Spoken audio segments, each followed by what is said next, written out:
the Business Finance Podcast, brought to you by the Best Finance Group. New episodes every Friday. Hello and welcome to episode 9 of the Business Finance Podcast. He's Jack Seymour. He's Phil Murphy. Welcome and thanks for joining us. So Jack, we're filming today in Warmley Business Park. So not too warm in Warmley today, is it? Winter is well and truly upon us here. And so we thought we'd talk today about one particular seasonal business, and that's Couriers. I mean, this time of year, I don't know about you, but it typically tends to be wholesalers maybe looking for some cash flow to boost up their stock, corporation tax loans and VAT loans. Yep. But probably Couriers, such a busy time now, isn't it? You know, that's probably the most invoice finance requirements for Couriers. So would you agree that's pretty much? Yeah, because as you said, it's the seasonality come to the very busy time, but sometimes quiet time for others. But Couriers, everyone likes to order something early for Christmas, get their Amazon. It's all on the Amazon now, isn't it? Those Couriers are whipping around everywhere, delivering. Feeling from today with this weather. Yes. They'll be all right. So we're going to talk about that.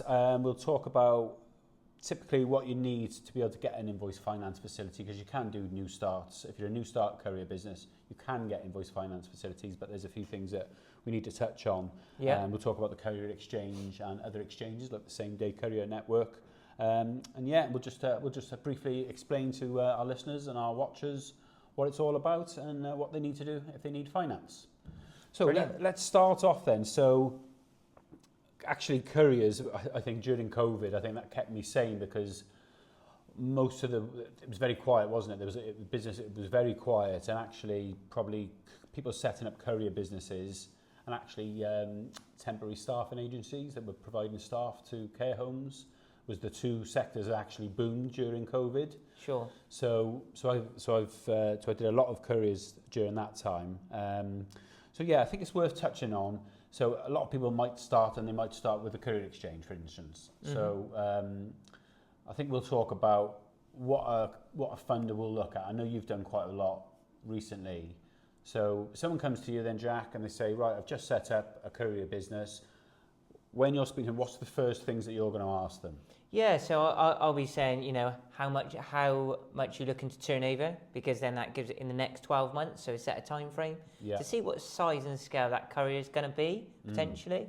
If they've got any experience in the sector, how many vehicles they've got on the road, as much about them and their business as possible. Because yes, couriers, they all will operate in a similar way, but as you rightfully said, some will use Courier Exchange and Same Day Network, other courier platforms to get work from. Some other couriers will just go and work for one contract, such as Amazon. So that's really key of who their customer is and how they're working, along with most people now have sign, we've all done it, sign at the front door as a proof of delivery. Nice paper trail. But others are a little bit more old-fashioned, a bit more old school. Some of the larger couriers taking pallets and larger deliveries. They'll have a delivery note, a physical delivery note, which customer will sign.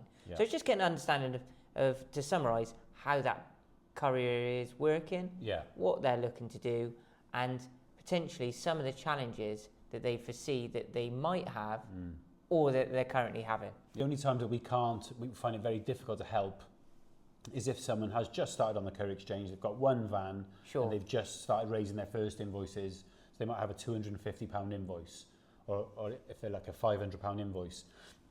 It's not financially viable for a funder that's even if you're doing single invoice finance, which is about 3%. Even at £500, 3%. It's not really. You're absolutely right, and we're not in that market as brokers. No. We're there for the more established courier who has been trading for 12 months or more, turning over anything from 300,000 upwards. That's where we can add the value, isn't it? I would say. So you would need to be really raising invoices of at least £1,000 to be able to even get a single invoice finance facility. Absolutely. That's what I would say. So a lot of the time you might have someone who's worked for a courier and they've gone on their own, but they've got that connection and they've got work. They know they've got work coming up, and they know within a month or 2 months, 3 months, they're going to have 3 vans, 4 vans. So even if then they're only doing a few £1,000s a month, but we can see what's coming, the lender can see what's coming, they go, right, okay, well, we'll start you off maybe with a small facility and we'll just automatically increase it as you grow and add more vans. Yeah. So I just think it's worth noting that you do need to, you just can't just do the odd invoice. So, we get a lot of those calls. Yeah. But yeah, for more experienced courier firms, I mean, a lot of them do already use invoice finance, don't they? Yeah, a lot of them do. And again, we can add value there because, is that facility set up correctly? Did they use a broker? Did they specialise in invoice finance? Because if some of those questions are no, the chances are it can be quite costly. And actually, invoice finance is one of the cheapest ways to borrow large sums of money. So doing a free review is something that we can facilitate and potentially switch them to a new lender, which is going to save them fees. Yeah, because when you first start off, there might only be a small pool of lenders to choose from, so your fees might be quite high. But now, a year, 2 years down the line, actually your turnover has grown, and if that service fee hasn't come down, then it's definitely worth comparing on the market just to see what you could get, because your turnover might have gone from £80,000 a year to now it's £250,000, £300,000 a year, and there will be a really good saving there. Absolutely, yeah. And some of the larger couriers that we work with, turning over 3, 5, 10 million, those are the guys where we really, any of those viewers, those are the people that we want to engage with, because those are the people where actually the 0.1s, 0.2s of a percentages on larger turnover really does make a difference, especially with their margin, which are facing rising fuel prices all the time,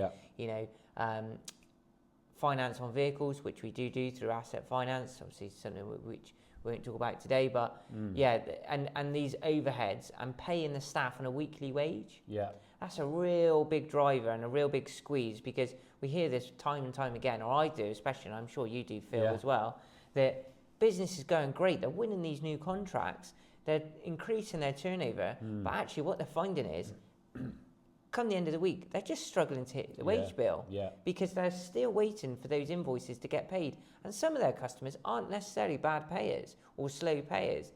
It's even those 30, 45 days, if you're paying your staff on a weekly wage, the gap between 7 days and 30 days is massive. It is. And it only takes 1 or 2 to be a little bit slow. Around Christmas, whoever they're busy in their office. They haven't processed all the payments. It's a couple of days late. And when a client is giving you as much work as you can handle, you sort of don't want to let anyone else in the door. You want to take it all on. Yeah, we'll do it. We'll find a way. And then before you know it, snakes and ladders. The cash in the bank has gone right down. And all of a sudden there's that squeeze, and now. Now you're in a tricky. You said something else then. You're in a tricky situation. You certainly are. So I think it's and it's worth noting that you could probably get between 85 to 90% advance on the day you raise your invoice. Up to 90%. Pretty typical. So as soon as you raise your invoice to your client, that's it. You can draw down up to 90%. Yes. So that really helps. Let's talk about why funders like the courier and the transport and haulage sector. It's paper trail. The key drivers are, like you said there, the paper trail. It's a nice clear paper trail. You can track the order from the moment that you got a purchase order, or however the customer receives. Typically a purchase order, isn't it? Typically a purchase order, all the way through to an invoice. Sign off. You got your proof of delivery and your invoice. So you've got your purchase order, proof of delivery and invoice.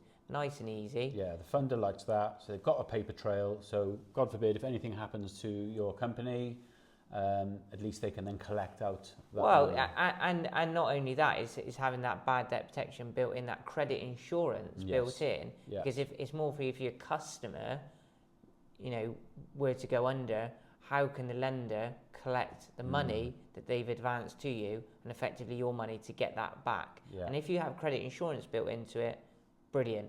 It gives you the peace of mind that you can trade with whoever you like, and you're trading up to their credit limit. And it makes you look so much more professional as a courier, because when someone calls you up and you haven't worked with them before, instead of just jumping and just going, yes, we'll do that, and then finding, they haven't paid you, you say, yes, sir, I can do that. I'll run you through my credit checking agency. to set a credit limit for you and onboard you as a new customer. Fantastic. Yeah, and then at least if the worst happens and that customer, your customer does go through, then that advance that you've been given and you've drawn down and used is protected by the bad debt protection stroke credit insurance. Exactly. So it makes sense, doesn't it? Oh yeah, massive. Yeah, absolutely, absolutely. So, and one thing I think final thing to touch on there with the couriers is factoring. You know, having that external company doing the credit control for you.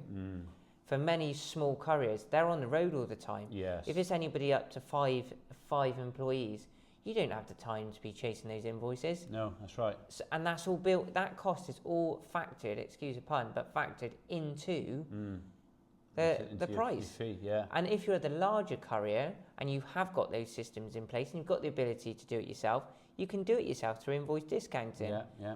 Confidentially if required as well. And confidentially, so your customers aren't aware of the invoice financier. So it looks like you're self-funding, and to the outside world, they think, wow, you know, these guys must have real firepower here because they're taking on all these new contracts. Yeah. How are they doing it? Yeah, absolutely. Yeah, it's really good tool to use in that industry, isn't it? So that's good. Just touching on the courier industry. I mean, I speak to obviously I've got a lot of clients, and you have who are couriers. I speak to the Same Day Courier Network quite a lot. I know Richard, there, the director, and he was just saying, yeah, it is tough. I mean, I think especially on the courier exchange, a lot of people like the backloads. They'll do a job, but they want it. You know, they'll be bidding for work to come back again. To come back again, but it's almost like a race to the bottom because people are so keen to just fill up that, you know, that space and that return journey that prices are driven really down a lot, and it's, you know, it's they'll take it as a loss leader because otherwise they're just driving back and not having anything. So they might as well, you know, even if they were to make a loss on the return load coming back, then that's something's better than nothing. And that's why that price is coming down all the time. Yeah, and I think so. It's just worth touching on going back before. So if you are a courier, even if you're successful on the courier exchange, ideally you do want your own clients, and I'm sure people are aware of that. But it's good to have your own clients outside of the courier exchange. It'll just give you a wider pool of lenders for us to approach on your behalf. Yeah, and get you a better chance of getting a better facility. And the chances are getting better margin for the couriers out there as well on those external contracts. So having a blended mix of both, it's really good. Yeah, absolutely. Well, that's really good. So I think that's pretty much covered what we wanted to talk about today. Good luck to all you couriers out there coming up to your busy season. Hope it all goes well. So just finishing off then, Jack, we're going to have a look at a new feature, the Deal of the Week. Deal of the Week. Yeah, and I'm having one of mine on this one. I say one of mine, but this was myself and Elliot Sharp, who's our loan maestro. So he just does loans all day, every day, pretty much. So our Deal of the Week this week is a manufacturing company based in sort of Cardiff and Bournemouth. They were looking to refinance a few quite expensive loans that they'd taken out along their journey, as many people do when they first start up. Needed to refinance. It was getting quite expensive, so so Elliot and myself, we did a complete search of the market. And what they also wanted was a little bit of extra cash, because a lot of the manufacturers, they were just taking on a big project and they were going to have to pay for materials up front, so they needed some extra cash. So we had to refinance with some extra money in the pot. Not an easy ask. No, it's not. It does take a lot of time. Lots of application forms, a lot of work goes into it, lots of conversations, and I'll come on to that now as well. Why sometimes using a broker, always using a broker in my opinion, really helps. So we managed to save them. We ended up using the government growth guarantee scheme, which we've touched on before, but that basically means your personal residence can't be used, so your primary residence can't be used as security by the lender. Sure. And my client actually, had these loans, and there was personal guarantees on these loans, so that was always a concern, it was always in the back of her mind. So with the growth guarantee scheme, replacing those loans, that's no longer a worry for her. She's still liable for the debt, but if anything happens, they can't go after her house, which was what she was really concerned about. So we managed to save over £4,000 a month in monthly payments by spreading it over a longer term. £4,000 a month? I think it's about 4,500 That's fantastic, yeah. So that's a massive help with the cash flow. And also £50,000 extra to invest in this new project. Brilliant. So as you can imagine, a delighted customer there. but actually there was quite a few intricacies, and we had to go through to underwriting quite high up in the lender that we went with. There was a lot of back and forth, and we had to sort of fight the case a little bit. Yeah. You know, I think some people, if they go direct to a lender and they're told no, sorry, they get overwhelmed, and they're busy. They don't have time to be doing this. But they just might think, oh, okay, well that's that then. I better try somewhere else. Yeah. But actually, there was a sort of a misunderstanding of the type of industry that our client was in, and it was rejected. But I say, if you've gone directly, you might have just thought, oh, well, that's that then. They won't do it. And you've gone elsewhere, and you might get something else, but it might be a lot more. It probably wouldn't save as. Well, I know they wouldn't save as much as that. Sure. So I think that's where, especially Elliot, and Elliot did a lot of the work on that. Well done, Elliot. He really, really pushed it, and he spent about a week on that case alone. But we've got a really, really happy client. So that is our deal of the week. Love have it. to come up with a jingle. So there we are. So thank you very much for joining us. Right, we'll be back next week. We're trying to release an episode every Friday. Please like and subscribe. It does help more people to find our podcast. We're on YouTube, Spotify, Amazon Music, Apple Podcasts, LinkedIn. We're everywhere. So we're here for you. If you need us, please get in touch. Thanks for joining us. Thank you for joining us. If you have any commercial finance requirements, please contact us at thebestgroup.co.uk.